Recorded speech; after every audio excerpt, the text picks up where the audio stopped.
everyone, my name is Jenny Gilbert, and today I'd like to talk to you a little bit about our spice carousel.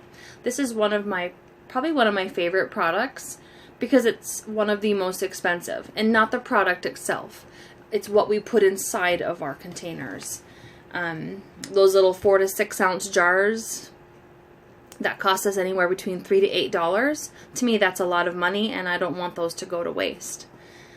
So our spice containers actually on our carousel come in 2 different sizes, a small and a large. The small is going to hold half of a cup, and the large is going to hold a full cup. They are part of the modular mate system, so they are going to nest well together. And they are frosted, as you can see. The sides of them are frosted, and the reason Tupperware frosts them is that so the light is diverted and does not age your spices, but they do have a clear strip on the edges so that you can see what's inside of them. When you bring home your spices from the store, they have that little protective seal on that. You unscrew your cap and you bust that seal off and you use your spice, you put the seal back on. The problem with that is that's not an airtight, liquid-tight seal like our containers are, so after 6 weeks your spices are starting to lose their flavor, and say after 6 months can possibly lose all of their flavor, and so that's very wasteful. Well, Tupperware's modular mates are virtually airtight and liquid tight, so they're going to keep your spices for at least 1 year, a minimum of 1 year. And as you can see, we have 2 different openings. So we have where you can scoop it out with a nice flat edge on this side, and this side has the shaker side, so you can shake out your spices like your paprika on top of your deviled eggs. Another thing that's good to know about your spices is our red spices have a tendency of getting a little creepy crawlies, and I know that nobody likes to talk about this, but it's something that you should know. So like your paprika and your chili pepper or chili powder and any of your red spices are the ones that have these tendencies. Will get little creepy crawlies.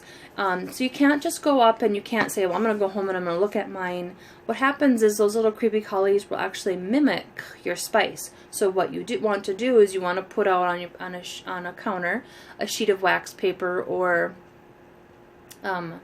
aluminum foil. Take a spoonful of each of your red spices and put that in a pile, in their own individual piles, and then leave it for 2 or 3 hours and come back and check. Now if your piles are still in the same little circle you put them in, you are good to go. But if it looks like it's blown or spread out, you got little creepy crawlies, and that's kind of gross. And that's why we love our containers with that liquid and airtight seal. You have no reason to worry about that anymore.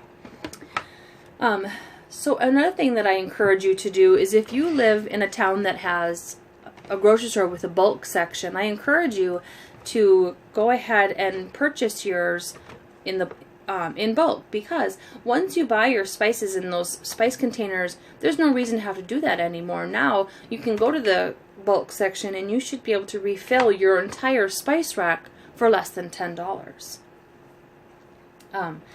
So those are just a few of the things that I wanted to talk to you today about our spice containers.